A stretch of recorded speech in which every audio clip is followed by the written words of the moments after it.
As darkness falls in the Tetons, the iconic landscapes slowly disappear.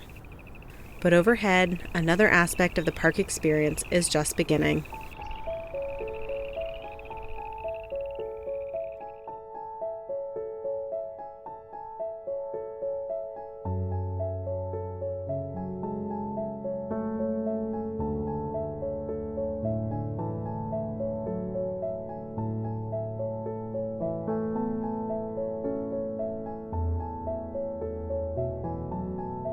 The darkness and clearness of a sky in a place like this is an important, valuable resource that we need to protect.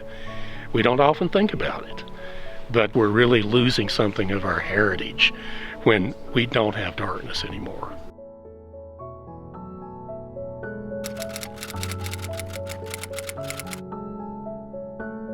The first time I remember seeing the Milky Way was a particularly dark night, so I think the moon wasn't really out.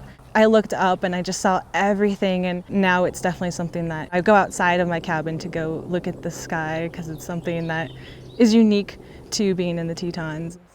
I think over the past few years, there's been more and more attention paid to dark skies being a part of national parks.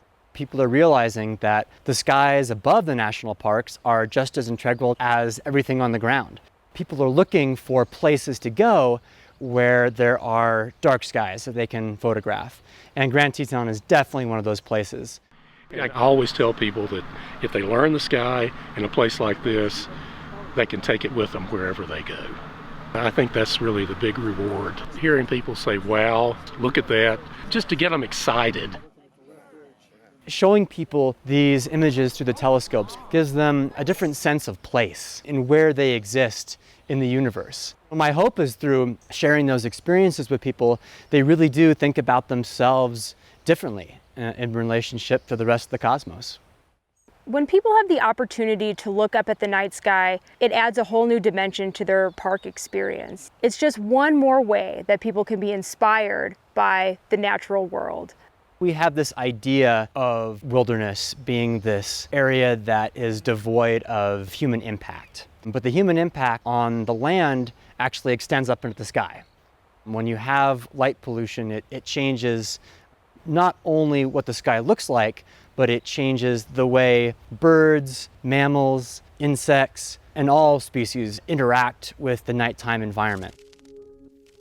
Dark skies are a vanishing resource. 1/3 of the world's population can no longer see the Milky Way. When city dwellers gaze upward at night, they may see only 100 stars, where they should see 5,000. Even in Grand Teton National Park, light pollution from nearby towns impacts the sky that visitors have come to see. Yet with simple steps to adjust lighting in our homes and communities, we can begin to restore darkness to the skies above. We see pictures of the rings of Saturn, the moons of Jupiter, but it's a different experience when you actually look through a telescope and the light reflected off those objects from the sun actually hits your eye. There's just something magical about it. I would say the night sky really makes me feel small. Just you against that blackness and all of the stars. I think it's more of a spiritual experience than anything, and it definitely makes you realize that there's so much more out there, and it makes you wonder. Looking up at the night sky, you're looking at the stars that some of the earliest people of this country looked up and saw. Future generations will be looking up at the same stars, creating their own stories and memories as well. And so I encourage everyone to set their alarm, walk outside, let your eyes adjust, and gaze up at the dark skies. It will be one of the most memorable experiences you have in your national parks.